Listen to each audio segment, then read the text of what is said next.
going to tell you how to improve at 3x3 and be as fast as Max Park. You heard me. You can be as fast as Max Park if you follow these 7 tips, and the last one is the most important. You can skip tips with the time codes below.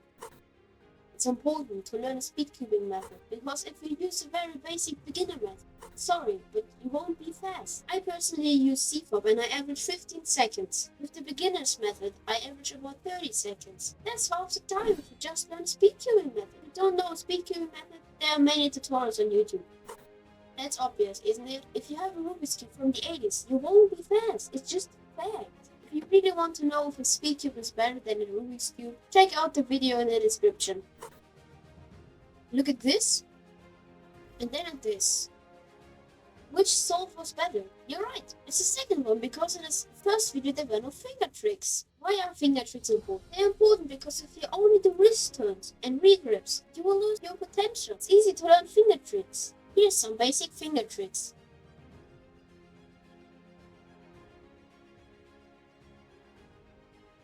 We're done with the basics. If you learned something, leave a like. Let's get into the more advanced stuff. Being good at F12 is really important because it can be up to 70% of your solve. Look at these 2 solves. Which one was better? Of course the second one, because I did it faster, right? Yes, but wrong reason. Look at all these rotations, unnecessary moves and pauses in the first solve. That's the reason, because it's so bad. But how can you improve your F12? First of all, you need to know the best way to do each case by learning else or watching example solves. My example solves videos in the description. I personally learned good F12 by watching this video from JPEG, also in the description. How to avoid rotations? That's actually not that easy, but a good trick is to insert the F12 pairs into the bag like this. And to avoid pauses, you need to turn slower. Yes, you heard me. Turn slower. Then you will be able to look ahead easier. If you don't know what look ahead is, I explain it for you. You don't need to look at the pair you're currently making if you know the algorithms. While you are doing this pair, you can look at this pair, for example. With this technique, you don't need to make pauses to look for pairs.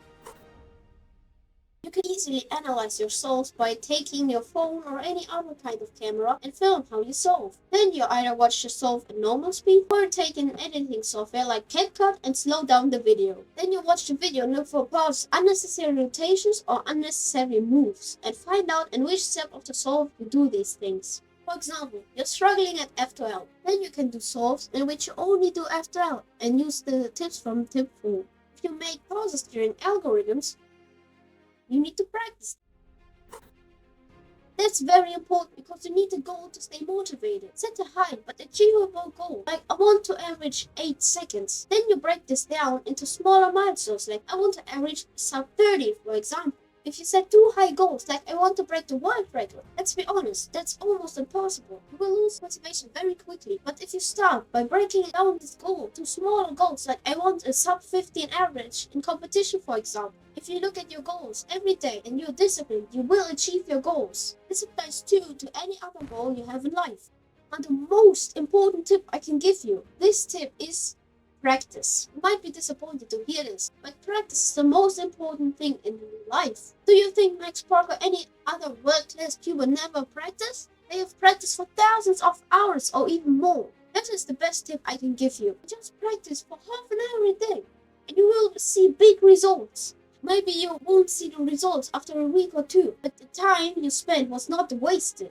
If you follow these tips, there will be nothing that will hold you back from solving the cube fast. And if you want more cubing content, subscribe. Thanks for watching.